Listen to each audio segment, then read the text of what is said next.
thank you for sitting down with me. Yeah, absolutely. And congrats on your second term as president. Thank you. And your fourth year. I would say definitely not fourth term as president. I don't know if I'd have all gray hair, but well, fourth year in Senate.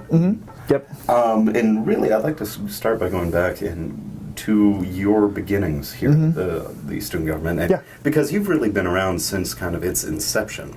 Yeah. Talk to me a little bit about that. What was your feelings going into the first year and then stepping into Senate as a freshman? Yeah, for sure. I mean, I think my feelings are pretty similar to the feelings of those who are doing the same now.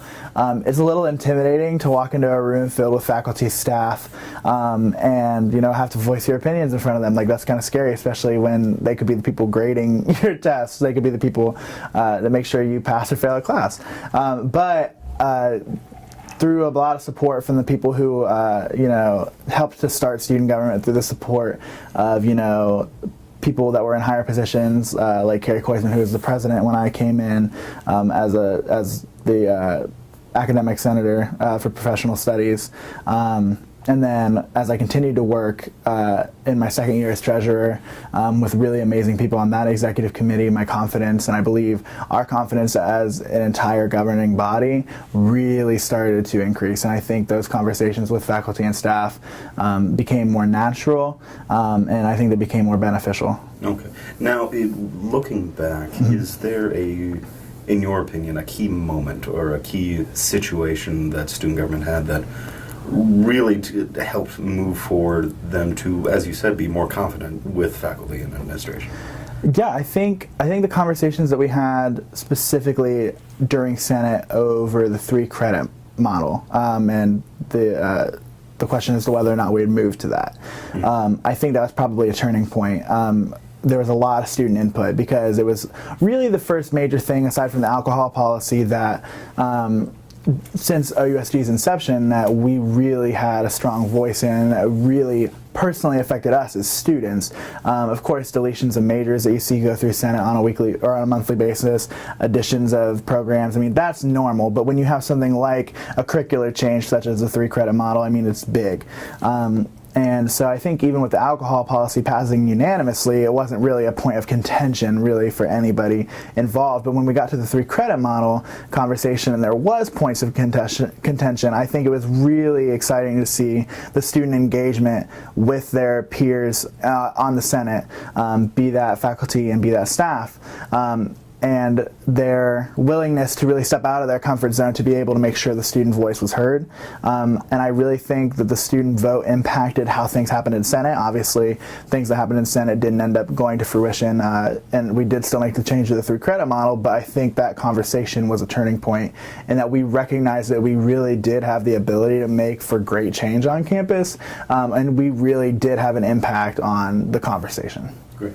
Now, talk to me some about being a student politician, if you will, going from academic senator to treasurer and up through the exec board. How have you changed over the course of time? Yes, I like that, the term student politician. I haven't heard that before. That's funny.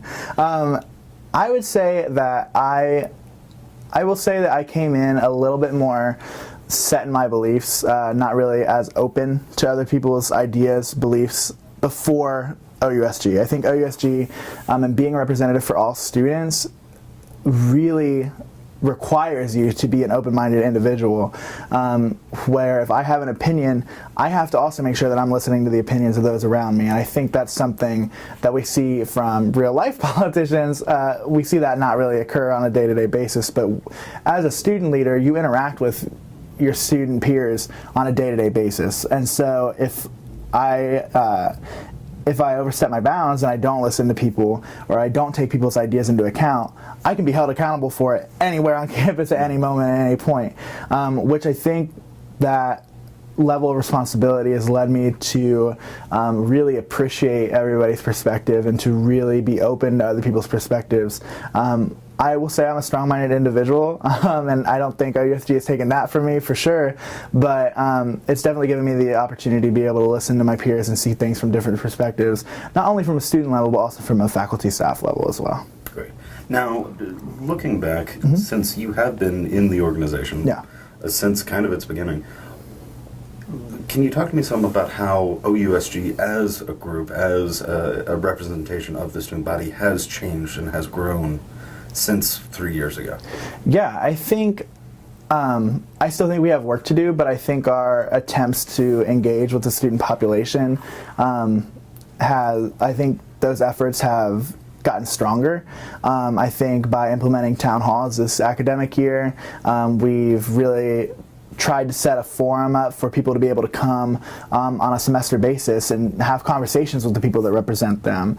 I think we really put an emphasis now on the importance of constituencies, and that we really do expect our senators to go out. We give our senators information at our bi-weekly meetings, and it's really our expectation, and we try to hold senators accountable to go back and to talk to their constituents to make sure that they are coming back to OUSG with the ideas and with the concerns of their constituents, so we can have critical dialogue. And that's something that I don't know if it's just the growing pains of it, but it's something that hasn't been the strongest from the beginning up until now, but I see improvements as we go. Ways we've done that during OUSG is we've actually started to implement some breakout sessions so that way our senators can have conversations with one another, to really come up with a course of action to be able to do that outreach. That's very important. Okay. Now, talking a little bit about improvements in the organization, you mentioned that the OUSG still has room to grow. And for sure. What are some of those things? Well, I think it definitely doesn't go unnoticed that a lot of our elections are uncontested, and I think when you really are trying to find a way to create the strongest organization, I think students need to have a choice. And so I think that is one way, just right off the bat, an easy way that we can improve ourselves, just to ensure that the student body is being represented by the people that they believe would represent them the best, and giving them a choice. I think that's one way. I do think, again, we need to work on the engagement aspect of it. I think that's something that we'll always be able to improve on. I'm hoping over the course of the next year, in my next term, we'll be able to develop some form of a website to where students can easily access it, unlike some of the ways that we disseminate information now.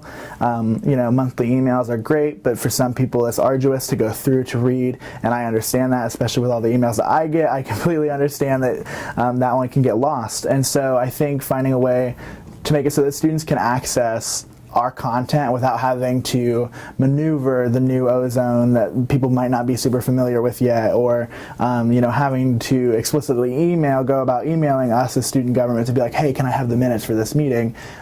Us finding a way to make it so that that is open information to everybody, which it is, but it's just not easily accessible now. And I think trying to find a way to do that is really imperative. Great. Now, you are finishing up your first term as president of OUSG. What has worked, what hasn't? Yeah, for sure. So I think, I do think more students are paying attention to what we are doing this year. I think that could also just be because of the content of the things that we're doing this year. I mean, it's a heavy year, right? I mean, there's a lot going on, and so students are engaged, and students are having critical conversations with us as well, and those aren't always the most positive conversations. People don't always necessarily agree with what's happening, but I think that's important for the organization to go through those situations, to be able to really talk to students and get their perspectives, and that's been an eye-opening positive experience for me over the course of the year. Being able to really engage with individuals, really be able to solicit their ideas and their feelings about some of the things that are happening on campus. And I think that we've done a decent job of that this year, especially compared to years past, because I think that was somewhat non-existent in years past. So I think that's been a positive. Coming up with a strict communication plan for when we email students, how we email students, how we communicate with students, what's our social media presence. I think those conversations have been happening this year and puts us in a good spot for next year. My Vice President, Stephen Schreck, has done an incredible job of communicating with our committees to ensure that those committees can be set up for success in the future, and really has set a standard for, I don't want to say excellence because that sounds a little bit much, but has really set a positive standard for the future of our committee work, as well as he has worked very hard to solicit information, do research on different textbooks and textbook initiatives that have happened across the country, across the area, peer institutions, to see ways in which OUSG can be play a leading role in our conversation about textbook affordability and the ways that we can ensure that our student body, we can reduce costs in any way, shape, or form that we can. Sure. Now, looking forward, going into the next year, your second term. Yeah. But it's also a very interesting year because we have a new president of the university coming on board. Correct. What are your thoughts? Any hesitations considering a new leadership coming into place? I have absolutely no hesitations, and I think some of that comes through my ability to be on the presidential search committee to kind of get a feel for the people who have applied for the job and the people who have been interviewed for the job.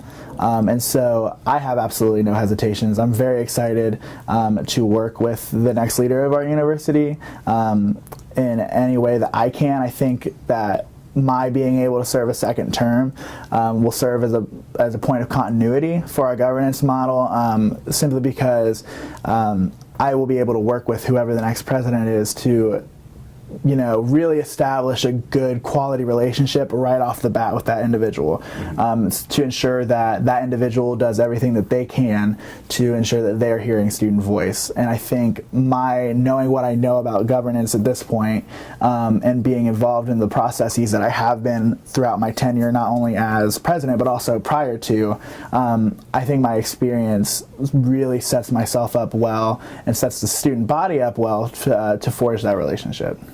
Now, as of this recording, the new president has not been announced. Correct. And you do sit on the board. Correct. Is there any hints you could tell us about who it might be? There are no hints that I can tell you about who I may be.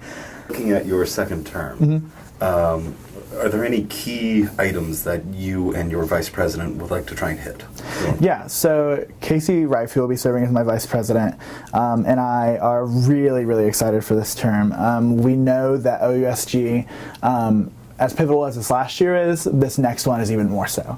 We know that we need to work on our efforts to engage more with the student body. So again, like I mentioned earlier, coming up with a way to disseminate information in a more effective way. So that would be a website was one of the things that we're hoping to develop, and we're also hoping to work on more sustainability measures. So as we continue to look into the Campus Center project, we're looking into ways that we can ensure that that building is as sustainable as humanly possible, and it affords students the ability to really practice or really participate in sustainable practices, and really ensure that we can hold our university accountable. So another thing too is we really want to work with the Counseling Center to help collaborate with programs to help end the stigma of mental health. I think more than ever, we're seeing that students are coming to college campuses having been diagnosed with some form of a mental illness, and so we need to find a way to make it so that every student on this campus feels welcome and they feel safe here, not even just physically but also mentally safe. And so I look forward to collaborating with them to maybe see if we can come up with some ways to implement more group sessions. I know those are very effective at other institutions, especially for students who are not experiencing a mental health emergency, but just really do benefit from the ability to sit down in a group maybe once a week or once every 2 weeks and talk about some things, get some things off of their chest, while that's facilitated by somebody, obviously who is licensed to do so, or is a professional in the field. And I think that also will take away some of the congestion that we see in the counseling center with students wanting to sign up for counseling appointments but having to wait a few days, a few weeks to be able to be seen, just because the influx of students who want to go to the counseling center is so much higher now than it was, say, 5 years ago. Gotcha. Thank you so much. Yeah, absolutely.